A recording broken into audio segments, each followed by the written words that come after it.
I have a new TV show on Newsmax TV on Saturdays at 7:30. Tune in, you'll enjoy it. At a town hall meeting in New Hampshire yesterday, Nikki Haley stumbled and hurt herself badly, answering a voter's question about the causes of the Civil War. Rather than simply say slavery, which would be the truth, she went on a long explanation saying, I think the cause of the Civil War was basically how government was going to run, the freedoms and what people could and couldn't do. She said it always comes down to the role of government. We need to have capitalism, we need to have economic freedom. And she did not mention slavery. Now, the media is covering this as a faux pas and a false step by an inexperienced candidate, a mistake. But the fact is that Nikki Haley's rhetoric sounds very much like the traditional Confederate post-Civil War account of the causes of the Civil War. From the start, the Southerners said the Civil War was about states' rights and constitutional protections of individual freedom, by which they meant the right to enslave other people.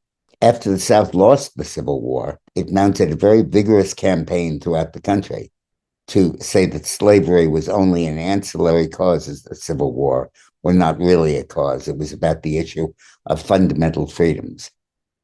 And the South said that the issue is fundamentally individual rights versus government control. And they tried to morph it into something very much like the current debate about the power of the government and the rights of the individual. But that was a cover-up. That was a deliberate effort by the South to obscure the fact that slavery, which was becoming very unpopular, was the real cause of the Civil War.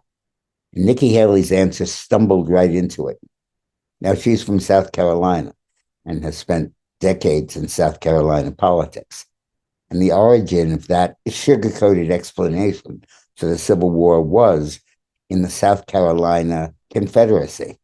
South Carolina was the first state to secede. It was the only state that had threatened secession 30 years before the Civil War.